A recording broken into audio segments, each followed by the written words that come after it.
Hello everyone, welcome. Crash here. This is RTA Motorsports, and I just want to start off by saying thank you so much. We finally hit 700 subscribers. Actually, we're just a little bit past it now, creeping closer to that 1,000 subscriber milestone, and we're gonna have a lot of fun this episode. We're gonna take a look at one of the other updates with Assetto Corsa. Welcome to RTA Motorsports.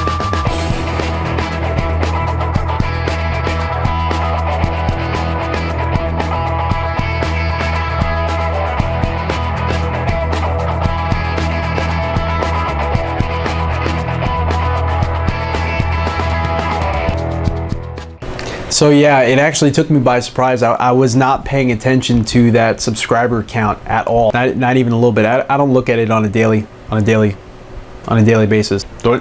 Not even a little bit. We finally hit 700 subscribers, and I just wanted to say thank you because I almost feel like I'm tricking you all into watching this channel. I just hope you're all having fun. Let's put it that way. I try to share what I like about sim racing, my opinions, my thoughts about different items that I can afford to purchase. I hope that my budget-minded sort of quirkiness is somewhat entertaining to watch, and I hope that my opinions somewhat help you come up with somewhat of a constructive, somewhat of an opinion on somewhat of a title. Somewhat. So yeah, we're gonna jump into the Assetto Corsa 1.5 update. This is going to be part 3. We're gonna jump into the Fiat Abarth 595, and we're gonna take it around the Black Cat. We're gonna do the long circuit. We're not gonna do too many laps. We're not gonna make it too long and too drawn out. But this time, I'm not gonna just do the vehicle by itself because, you know, although it is quite intensely fast, I just want to really elaborate on how intensely fast this vehicle is. No, seriously, the vehicle itself is quite intense because it has such skinny tires and a really high point of center of gravity. It handles kind of well. It's a little bit almost. The tires are garbage, let's put it that way, and the vehicle slides around all over the place. It makes it a lot of fun, and really the fun is with this vehicle is being that it's so small, getting a whole bunch of cars on one track and just battling it out. It makes it a much more enjoyable experience, and that is how to enjoy this car. This car is not just a time attack car at all. It is a car that you battle it out, almost like bumper cars with a whole bunch of other cars on the track. So we're going to do Black Cat, we're going to do the long circuit, and we're going to do the Fiat Abarth 595 with as many cars as we could pack on the track. Stay tuned. So now we're in the rig, and we're only going to do, you know, 2 laps around this track, but this track is huge. It is really long, and it's going to take a little while for it to get done. So we are starting, I'm guessing, 8th. About 8th right now. Let's see how we do. Alright, we got a good start. I'm not sure if the Fiat Abarth can actually do a burnout in much the way we just did. That was pretty epic. Alright, we just passed a few cars. Managed to forget we only got 4 speeds in this thing.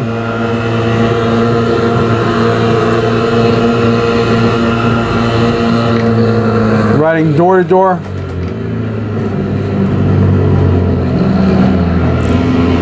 Oh, we're sliding it in, and we got it. We're in first place already.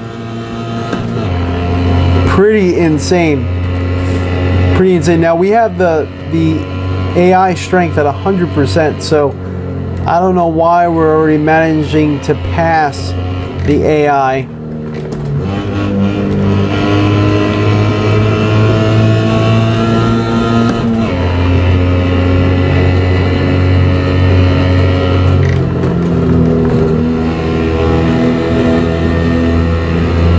We got one slowly catching up.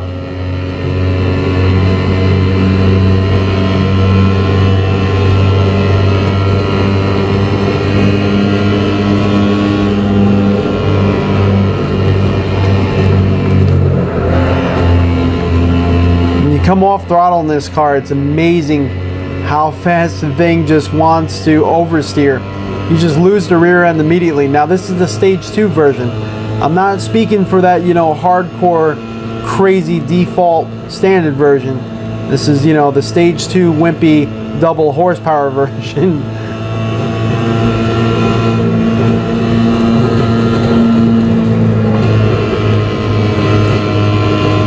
A lot of this car, you get the feeling that it's mainly just throttle control, really, because whoa.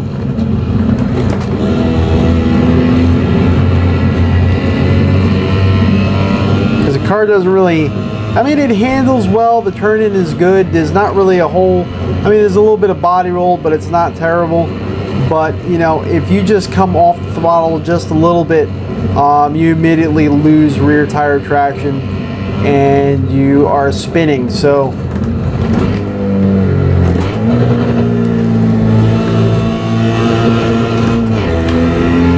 it's almost safer just to kind of leave your foot in the throttle a little bit.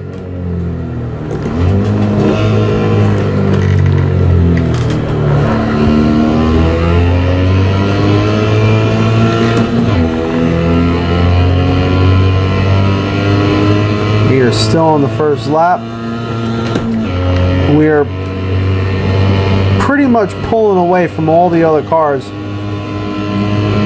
Let's come out wide.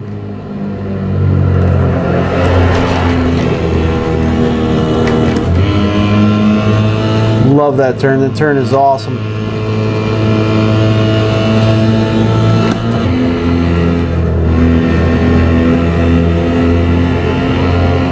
If you're a proficient drifter, I would definitely say this track. Maybe the intermediate version, the middle size would be a little bit more fitting, but this would be an awesome track to drift at. There's just so many long sweeping turns. I don't know if anyone noticed, I didn't see any coverage on it either. I mean, for all I know, someone might have. But on April Fool's, there was a giant UFO in the background. I thought that was going to stay in this track. I thought that's what the track was all about. There was a giant UFO in the background, and there was like a giant mushroom cloud also somewhere else by it. It looked like it was like from the movie Independence Day or something like that. Just like a war going on. It was pretty crazy. Didn't help the fact that, you know, this is not even a real road in any sort of place here in America, but it's based off of, you know, I'm guessing from the looks of it, almost like an Arizona or a California highway through the desert. But yeah, it kind of almost reminded me of like an old school Twisted Metal. If you ever played that game, I used to play that game non-stop as a child with my dad. But it reminded me of one of the Twisted Metal levels that I think actually had a UFO in the background.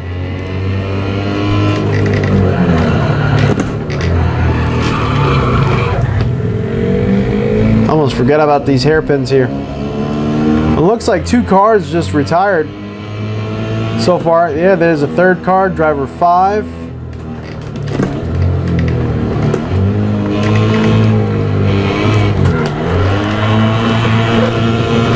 Oh man, what is going on back there?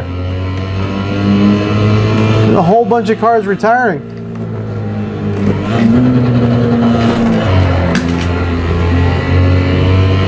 Look at all this.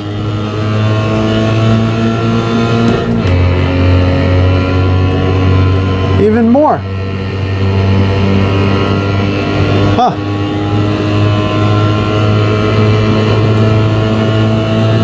So as far as GPU performance, I mean, when you're by yourself on this track, if, again, I have an AMD R9 290X, Tri-X 8GB from Sapphire, most comparable to maybe the 390 graphics cards as far as performance goes, because you know those are also, I believe, for the most part 8 gigabytes, and they tend to be, you know, almost every generation it's the one underneath tends to match it. Well, anyway, yeah, it's about the strength of the 390 as far as benchmarks go, depending on what the benchmark is.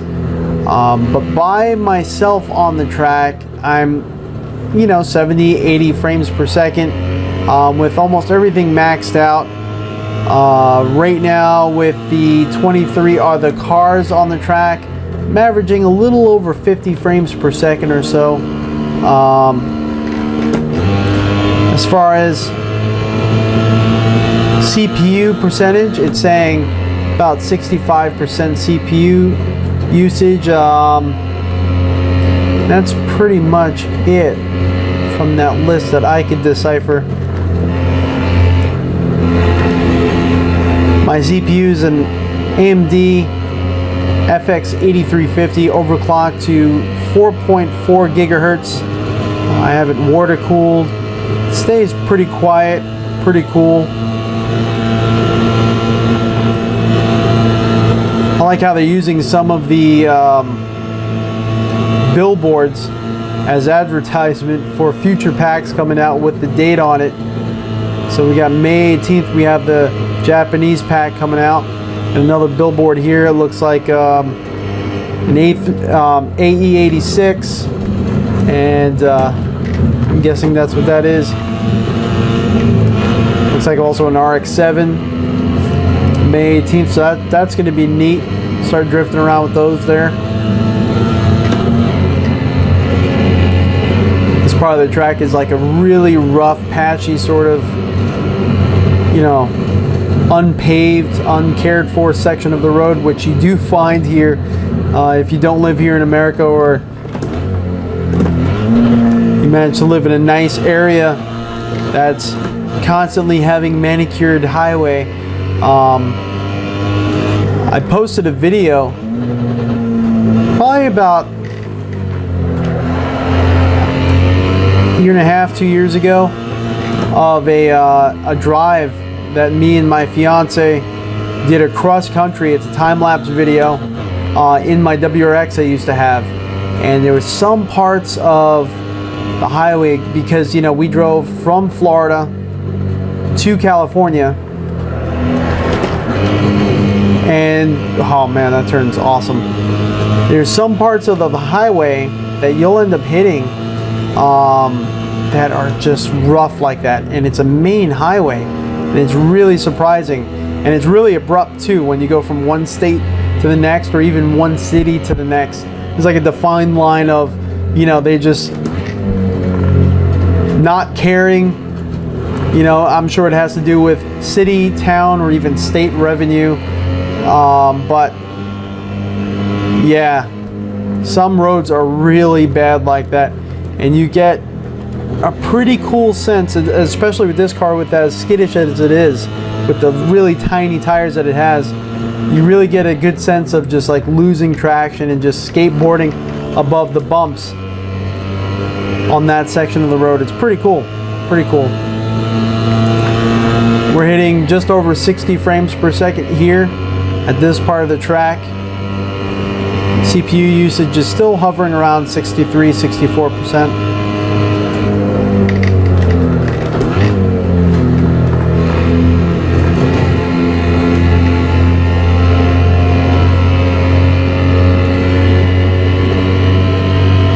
I wish the AI was kind of hanging a little bit closer.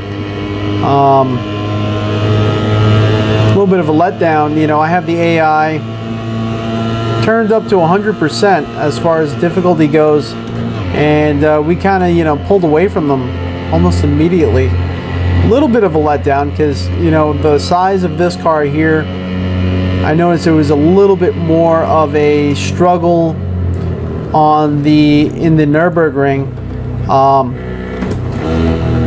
This track here being a faster track.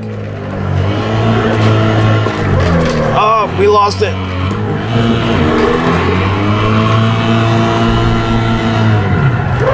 we kind of pulled away from them kind of quickly, and seemingly we pulled pretty far away from them.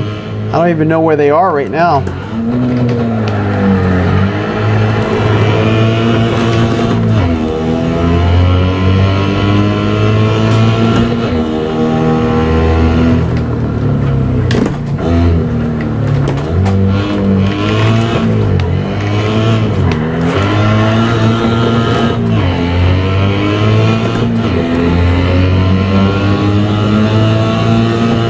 See how we can slide this turn in.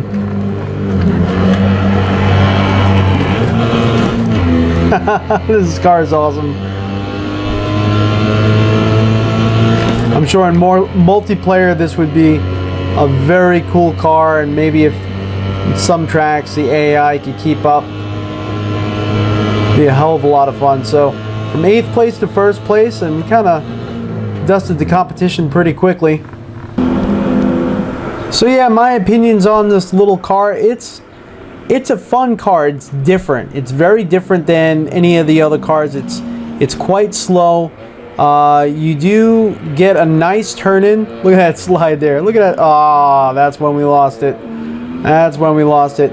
The stage 2, it's pretty nice that they offer different stages, because the stage 1 was just, well, not even the stage 1, the standard edition was just way too slow for me. It was very sluggish. I know it is, you know, the Fiat Abarth 595. I know it's an older vehicle and whatnot, but the standard edition was just too sluggish. It was just, I found myself like really just thinking about, wow, the acceleration's kind of horrible.